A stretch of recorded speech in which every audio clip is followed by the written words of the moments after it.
Welcome back to our Universal Laws of Wealth. We're on day 8, not day 7. I have to correct that.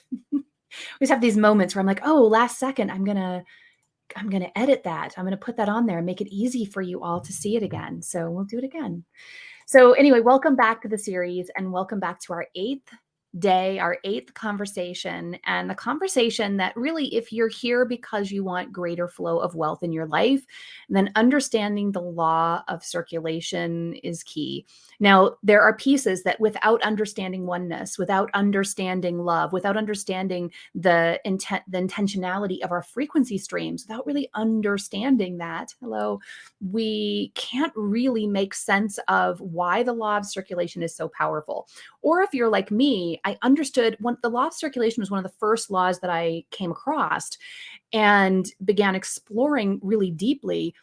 And it created frustration for me. And the reason it created frustration for me is because I understood the power of it. I understood that it was so crucial that I tap into it, but I didn't understand the power of love, not in the way that I understand it now. Didn't understand how direct that was and how meaningful it is to be in those frequencies, and actually how easy it is. I used to think it was really hard. I used to think I had to do all kinds of things to prove that I was loving, to prove that I could be in that circuit. So I feel like because of the way we're having these conversations, the law of circulation doesn't have to be frustrating.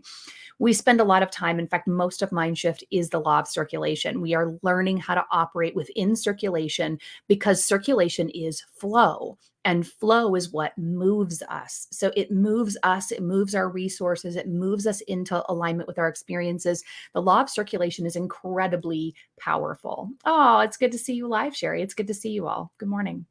So the law of circulation states that everything must be in motion and that everything must continue to move.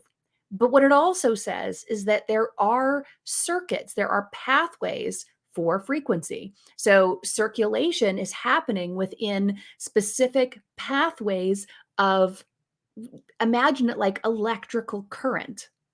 There are currents for all circulation. In order to circulate energy, everything is on a current. In Mindshift, we call these circuits. So we are in a circuit. There is a circuit that is moving that. So you have a circuit in your body that is flowing energy, and you can bring attention to that circuit. So you can direct the flow of the energy. You can direct which circuits are active, which circuits are charging your body. Right. So before in our conversations, I was talking about how our bodies are filled with so much energy, the equivalent of like 3 billion 12-volt batteries. Like we are filled with energy, and that energy can be used any way that we want. Right. Just like you can plug into a circuit and create something, like you can plug a light, a lamp into a socket. It directs the flow of electricity in order to experience light. So there's a particular frequency that moves at that frequency hertz, that precise movement, which sounds like that frequency, feels like that frequency, moves like that frequency, and is enough energy to create that light experience, to activate the filament and all whatever the things are, depending on the type of bulb. But as that's working, there's this circuitry that's happening. There's a circuit for flow. So just like there are jet streams, right? So in the wind, we see this. We see jet streams that move through the world. And these jet streams have a specific speed and a specific flow, and they create certain experiences. And you can tap into the jet stream and move faster. Right? You can actually tap into that energy. You can do the same thing with flows in the ocean. People tap into those Gulf streams in order to move. The animals in the ocean tap into those Gulf streams. And we know it's important to know where the flow is. And it's important for animals to be able to navigate. Their magnetics in their body direct them to those flows. So do yours. So as a human, you have the ability to magnetically connect into any stream of consciousness you want, any stream of flow. So when we're thinking about the wealth stream, we're thinking about the wealth stream that brings in money and the experiences in the material world that feel wealthy and alive and full, right? This energy, when the way that we tap into it is by creating a magnetic alignment with it. So birds and fish and turtles and sea creatures, they have a magnetic alignment with certain types of streams that are useful for them for survival.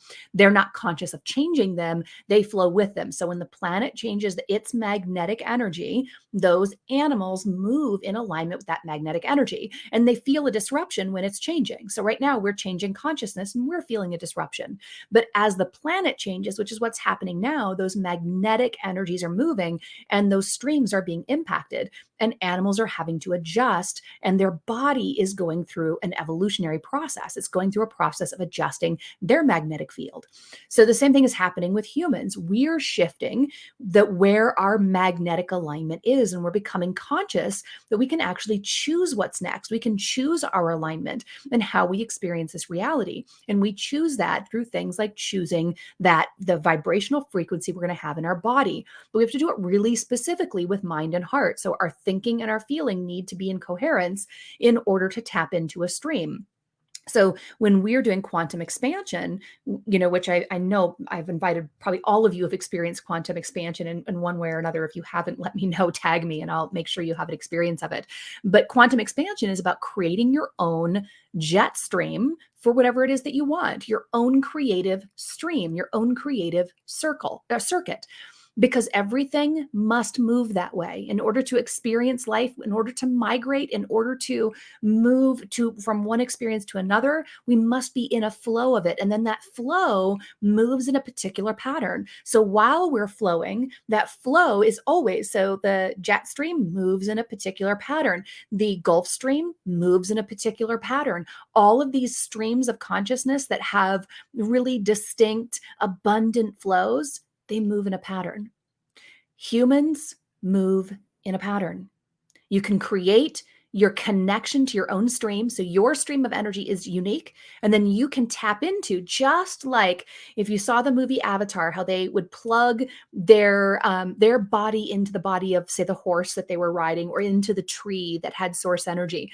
They were plugging into a stream of consciousness. That movie was trying to show us a physical example of this, that you can plug into these streams. So your flow, being in alignment with your flow, your circuit, your divine circuitry in alignment, can then plug in through your intention. Your intention creates this connection.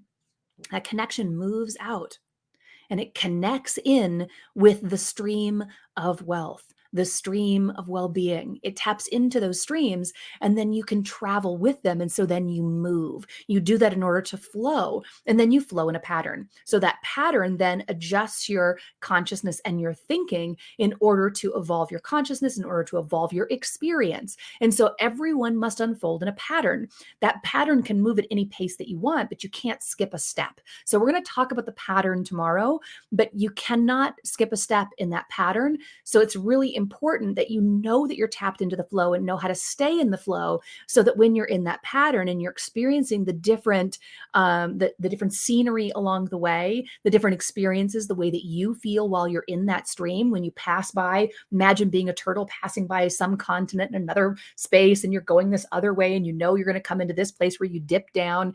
When you understand the pattern, you just flow with it. You just ride it. You're like, okay, here we go. We're going down. We're going up. This is what life is. You're in a stream. And if you tapped into that stream of consciousness and you know, I've got to accept things, I've got to allow here, I've got to be really okay that this is where I'm tapping into the jet stream. This is the moment it begins for me. I've got to be okay with that. And then I've got to choose to stay in this alignment so I can stay in the stream. It's going to be a little bumpy in the beginning, and then it's going to shift. And then it's going to be bumpy again, and just really understand that. So once you plug in, it's your job to stay plugged in. You don't want to lose that connection. Imagine if Avatar would have lost the connection with the horse, right? That could have been tragic, because then that horse would have moved in a different direction. They wouldn't be in sync together. They wouldn't be flowing. So we must be in flow. And the same is true now. If you were to ride a horse, that horse feels your energy. It needs you to plug into their circuitry. You must be in alignment. Otherwise, you are in a place where you're volleying for control, and you're not having an experience with that being. An experience with that being is your consciousness connected in, your circuitry is aligned. You're actually plugged into that being, and that being is plugged into you, and welcoming the flow of that, which is why one of the horse's keenest sense is to be able to interpret your flow. Are you in the flow of wanting to control? Are you afraid? What's the flow of the circuit? What's the energy moving you? Because the horse doesn't want to be a part of certain aspects with you if you're not in the flow that serves you both, and it wants to meet you at that flow, right? So if you're feeling unsafe, then the horse wants to help you feel safe, right? It's coming and meeting you in that flow. Life is doing the same thing. Life is meeting you in that flow. But you've got to meet you in the flow first. So understand there is no way around it. There is a circulation. Everything must move. That includes your body. That is not metaphor for go get a exercise routine. That is, did you know that your being must be continually in flow? That you can choose the flow you want to be in. You can choose your own circuit, and you can choose the circuit you want to tap into. And this is the sweet spot of magic. This is what unlocks all the magic of life. When you know you can plug in and you know how to plug in, it changes everything. So I feel like I'm like, this is why Q exists. Like, this is why, because I sat with this question for 10 years and said, how do I plug in consistently? How do I not do it accidentally? How do I do it consistently? How do I do it when I want in whatever now I want to plug in? How do I stay in that flow? And how do I help others do the same? How do I describe this unseen element and how we plug in? How do we create avatar here? How do we create the understanding of that? And then in came Q. And in my channelings and my conversations with Jonah, a really beautiful divine unfolding of that energy. And I'm so grateful. So your circuit, the one that you have, matters the most. Are you tapped into that one so that you know how to recognize the other streams? And then do you know how to then connect in with those streams?